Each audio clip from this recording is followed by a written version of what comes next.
내일은 늦습니다. 바로 지금 건강 365 영상 좋아요 눌러주세요. 사랑하는 가족에게 전하는 최고의 선물 건강 365 공유해 주시고 함께 해주세요. 화요일에 약이 되는 약 이야기 소비자 콘텐츠 연구소 이주영 소장 연결돼 있습니다. 안녕하세요. 네, 안녕하세요. 코로나 치료제로 렘데시비르 도입이 결정됐죠? 네, 5월 말 질병관리본부에서 렘데시비르라는 약을 코로나 치료제로 우리나라에 도입하겠다라는 발표를 했는데요. 네. 제가 이 약이 되는 약 이야기 3월에 한번 코로나 치료제를 한번 쭉 설명드린 적이 있는데 네. 그때도 이 렘데시비르가 전 세계적으로 코로나 치료제로서 아마 가장 가능성이 있는 약으로 예의주시되고 있고 많은 임상실험에 들어갔다라는 이야기를 해드렸어요. 그런데 이 렘데시비르라는 약은 정식으로 발매되어 있는 약은 아니어서 네. 우리나라에 약이 들어와 있거나 쉽게 구해지거나 이런 약은 아닌데요. 그간에 4월, 5월 진행된 임상 결과들을 발표되는 것을 보고 렘데시비르를 우리나라도 도입하기로 결정이 됐습니다. 네. 그런데 특례 수입을 신청했다는 말이 나오잖아요. 이게 어떤 네. 의미인가요? 약의 수입은 우리 해외 무슨 직구 그런 것처럼 쉽지가 않습니다. 우리나라에서도 일단 약은 일반 약이 아닌 다음에는 항상 의사 선생님한테 가서 처방전을 받고 그 처방전에 명시된 약만큼만 받을 수 있잖아요. 네. 역시 이 약은 그냥 수입이 되는 건 아니고요. 이 약의 수입에는 굉장히 많은 자료 제출이 요청이 됩니다. 임상 자료 또는 효과에 대한 증명 또는 원료에 대한 부분 또는 인종 간의 차이에 대해서 고려가 되었느냐 하는 것까지 여러 가지 자료를 검토해서 이렇게 들어오게 되는데요. 그러다 보면 기간이 굉장히 오래 걸리잖아요. 그래서 지금 코로나19 치료제로 된 렘데시비르 같은 경우에는 특별한 케이스로 특례로 빨리 도입할 수 있도록 절차를 간소하게 해주세요. 네. 빨리 약이 들어올 수 있는 여러 가지 절차를 좀 건너뛸 수 있게 해주세요. 라는 이야기입니다. 네. 이 렘데시비르가 정식 치료제라기보다는 중증 환자들의 치료용인 거죠. 그래서 아직 완벽한 치료제라고 평가하긴 이르다는 얘기도 있고요. 지적되는 부분들도 있던데요. 다시 그 질문부터 다시 할게요. 네. 이게 아마 소장님, 이제 다시 질문 드릴게요. 네. 렘데시비르가 정식 치료제라기보다는 중증 환자들의 치료용인 거죠. 그래서 아직 완벽한 치료제라고 평가하기는 이르다는 얘기도 있고요. 또 지적되는 부분들도 있던데요. 네. 아마 소비자분들은 이 부분이 굉장히 헷갈리실 것 같아요. 제가 이제 가능하면 쉽게 오늘 좀 설명을 드려보려고 하는데요. 네. 렘데시비르에 관련된 기사들이 어느 날은 코로나19의 표준 치료제다. 우리는 이제 치료제를 구했다라는 희망적인 기사가 나오고요. 어느 날은 똑같은 렘데시비르를 가지고 치료가 불충분하다, 실패했다, 네. 이런 기사들이 지금 몇 달 사이에 반복적으로 나오고 있습니다. 자, 이것들은요, 약을 바라보는, 약의 효과를 증명하는 실험, 임상실험이라고 하는데요. 이 실험들이 몇 명을 대상으로 했고, 어떤 걸 효과 있다라고 볼 것인가라는 기준을 무엇으로 했고, 또 이 다른 어떤 과정에 이 약을 쓰기로 했고 하는 여러 가지 다른 그 실험 디자인 때문에 결과들이 다르게 보고되고 있는데요. 네. 대표적으로 저도 굉장히 헷갈렸던 게 이제 4월 말에 두 가지 굵직한 실험 결과가 발표가 됐었는데요. 4월 말에 미국의 국립 알레르기 전염병 연구소라는 곳에서 이 렘데시비르를 투약한 환자가 그렇지 않은 환자보다 회복 기간이 31% 단축됐다라고 밝혔어요. 그러니까 효과가 있었다고 한 거죠. 그렇게 들으면 31% 대단하잖아. 3분의 1이 단축된 거야? 이렇게 볼 수 있잖아요. 그런데 이게 좀 인원은 많았습니다. 1,090명, 1,000명 이상의 코로나 환자에게 정맥 주사를 놓는 방식으로 진행을 했는데요. 그런데 31% 빠른 회복하면 우와 너무 괜찮잖아라고 생각할 수도 있는데 약을 안 쓴 환자는 15일 만에 퇴원을 했고요. 쓴 환자는 11일 만에 회복이 됐습니다. 네. 그러면 단 4일 차이잖아요. 이 4일이 퍼센테이지로 계산하면 31% 빠른 회복이라고 해석을 한 거예요. 그렇군요. 그럼 이 4일이 정말 유의미한 거야? 그 4일 동안 이 약을 쓰는 것이 4일이 빨라진 게 약 때문일까? 사람 차이는 아닐까? 다른 요소가 있진 않을까? 그래서 굉장히 많은 이야기가 나왔던 결과였고요. 그리고 그때 같은 때에 렌시시라는 그 의학 전문지에는 유의미한 효과를 보이지 않았다라는 연구 결과가 또 발표가 된 거예요. 예. 이것은 중국의 우한에서 237명, 숫자는 더 적죠. 237명의 코로나19 중증 환자를 대상으로 시험을 했는데 시험 그 설계는 굉장히 훌륭한 게 이중 맹검 무작위 대조 시험 방식이라 그래서 먹는 환자도 약을 주는 의사도 이 약이 진짜 약인지 가짜 약인지 모르는 이중으로 모르게 하는 실험입니다. 이 이중으로 모르게 하는 실험이 가장 사실 정확한 방법이라고 알려져 있어요. 네. 그랬는데 이때 결과는 렘데시비르를 투약한 사람은 개선된 것이 65%였는데 렘데시비르가 아닌 가짜 약을 투약한 그룹은 58%예요. 별 차이 없었네요. 네, 별 차이가 없었던 거예요. 그래서 유의미한 효과를 보이지 않았다라는 연구도 나온 거죠. 자, 그래서 이런 임상들이 이렇게 정말 홍수처럼 여기저기서 이제 환자들이 있는 데서는 여러 그룹들로 렘데시비르의 임상을 이제 증명하기 위한 실험들을 하고 있는데요. 아직 정확하게 설득력 있게 보여준 것은 없었다라고 이야기가 되고 있습니다. 네. 참 답답하죠. 이게 금세 딱 효과 있고 우리는 왜 한두 병 먹어서 효과만 있어도 믿잖아요. 옆집 순이 할머니가 나무 뿌리를 다려 먹였는데 당뇨가 낮았대. 그러면 우와 이게 정말 좋은 약이다.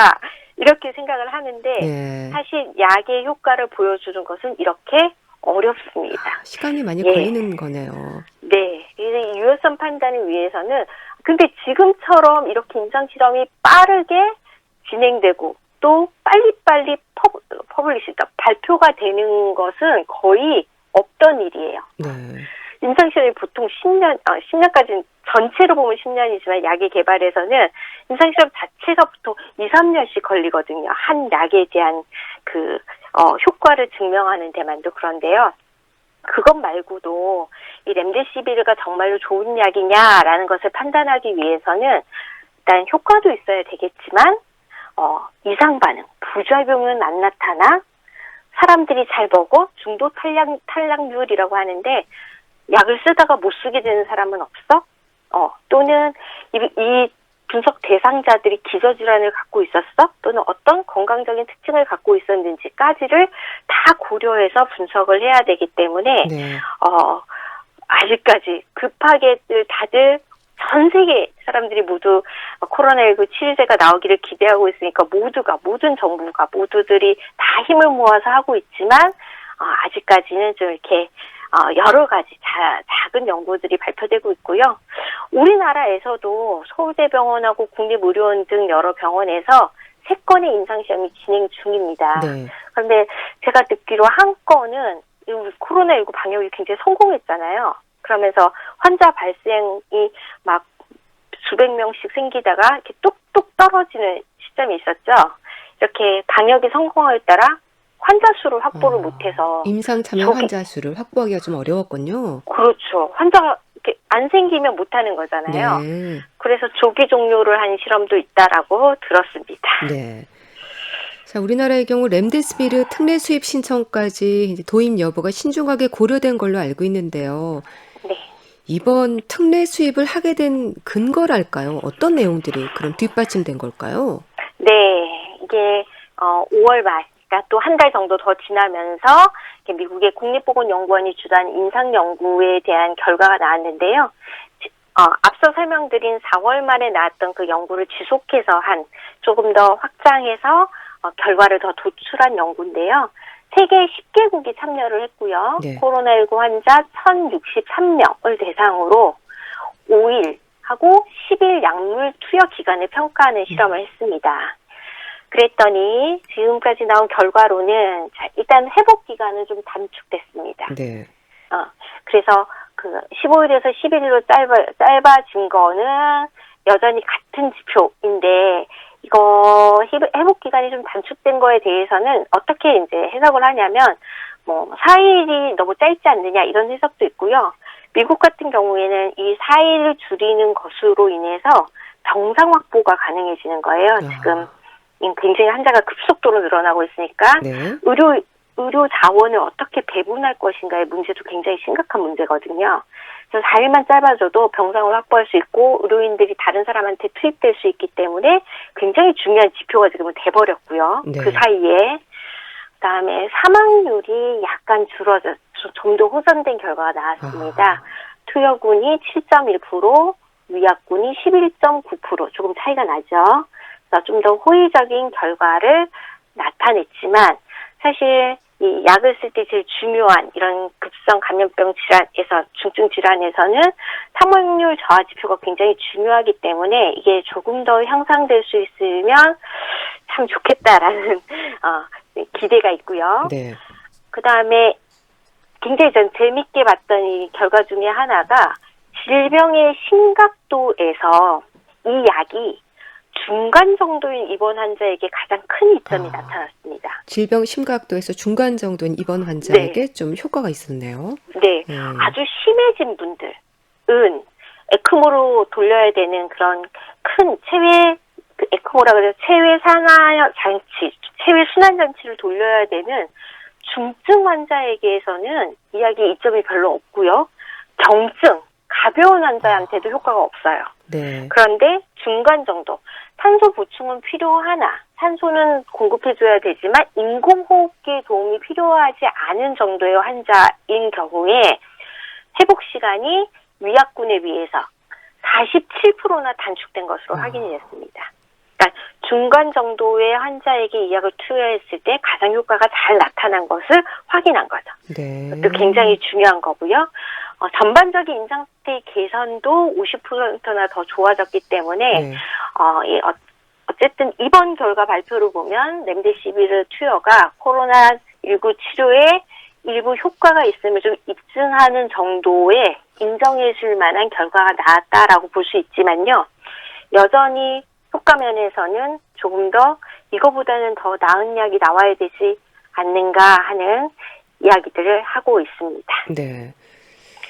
제가 좀 강조하고 싶은 것은요. 네. 자, 경증에 효과가 없어요. 이걸 잘 기억하셔야 됩니다. 왜냐? 미리 먹을 필요 없습니다. 렘데시비르 네. 코로나19 치료제라고 하면 무슨 생각부터 하시냐면 저거 나 빨리 구해놔야 되겠다. 나라도 빨리 구해서 먹어야 되겠다. 이런 생각하실 필요 없고요. 지금 구하려고 해도 구할 수가 없습니다. 네. 국내에 안 들어온 약입니다. 예. 자, 제가 신종플루 때 타미플루 사건 때문에 말씀을 드리는 건데요. 신종플루 유행 때 타미플루는 방역적인 입장에서 모든 환자에게 미리 투약이 가능했습니다. 미리 예방적인 목적으로 약을 먹어두면 안 걸리는 효과가 있었어요. 네. 그런데 지금의 렘데시비르는 타미플루처럼 그런 효과가 없다라는 거 강조드리고 싶습니다. 예. 이 렘데시비르가 원래 에볼라 치료제인 거죠? 네, 원래 에볼라 치료제로 개발을 했습니다. 길리어드사라는 회사에서 개발했던 약인데 사실 개발이 끝난 게 아니라 약물로 나오지 않았고요. 그 기존 핵산 작용제라는 약물로 바이러스의 RNA에 결합해서 바이러스가 복제, 하나가 2개가 되고 2개가 4개가 되고 4개가 8개가 되고 바이러스가 순식간에 이렇게 늘어나는 복제하는 것을 딱 차단해주는 기전을 가졌고요. 네. 실상 그런데 임상연구에서 에볼라 감염 치료 효과를 입증하는 데는 실패했습니다. 이렇게 지금 지금 우리 그 코로나19에 대해서 여러 가지 임상실험을 하지만 임상실험은 사실 성공하는 것보다 실패하는 것이 훨씬 많거든요. 네. 그런데 그래도 우리가 갑자기 새로운 약을 만들어낼 수는 없으니 코로나19 바이러스랑 가장 유사한 걸 찾아봤더니 메르스 바이러스였고요. 이 메르스 바이러스에 대해서 렘데시비르가 동물 실험에서 효과를 증명한 것이 있기 때문에 지금 이렇게 임상에 들어가서 렘데시비르를 가지고 언제 투여하고 얼마만큼 투여하고 어느 기간만큼 투여했을 때 최대 효과를 낼 수 있는 그 접점을 좀 찾기 위해서 열심히 임상 실험을 하고 있습니다. 네. 다른 치료제 개발도 계속 진행 중이지 않나요?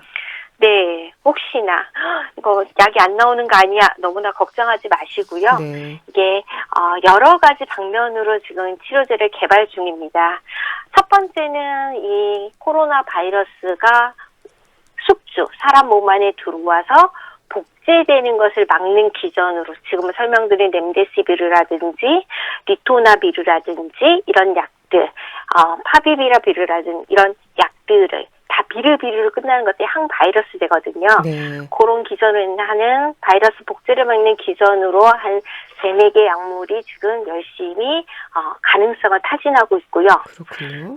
그리고 코로나19 바이러스가 세포 내 진입을 차단하는 그런 기전, 또 다르죠. 바이러스 복제를 막는 거하고 들어오는 걸 네. 막는 요 기전을 찾아서 여기는 항체를, 백신을 개발하는 것을 요 세포 내 진입을 차단하는 쪽으로 지금 연구가 되고 있고요. 또 이 코로나19가 또 왜 무증상도 많으시고 경증 또는 증상이 없다가 가볍게 낫는 분들도 많으시잖아요. 그런데 무서운 이유가 뭐냐면 사이토카인 폭풍이라는 거 혹시 들어보셨나요? 예. 네. 갑자기 항바이러스제와 함께 이 사이토카인 폭풍이 몸 안에서 이 바이러스를 굉장히 위험한 물질로 인식해서 면역 반응이 확 일어나는 거거든요. 그래서 요것을 조절하는 면역 회피 기전 및 면역을 조절하는 약으로 원래 이 면역 조절제가 가장 많이 개발되어 있는 것이 류마티스 치료제예요. 네. 류마티스 관절염 치료제로 승인받은 토실리주맙이라든지 바라시티닙 또는 살리주맙 같은 면역 억제제 약들도 이 코로나19의 사이토카인 폭풍 굉장히 중요한 사망 요인이 되는 그 증상을 조절하는 데 사용하도록 열심히 역시 임상 실험을 진행 중입니다. 네, 알겠습니다. 자, 화요일에 약이 되는 약 이야기. 오늘은 코로나 치료제 개발과 관련한 얘기를 좀 나눠봤는데요. 소비자 콘텐츠 연구소 이주영 소장과 함께 했습니다. 말씀 잘 들었습니다. 감사합니다. 네, 감사합니다.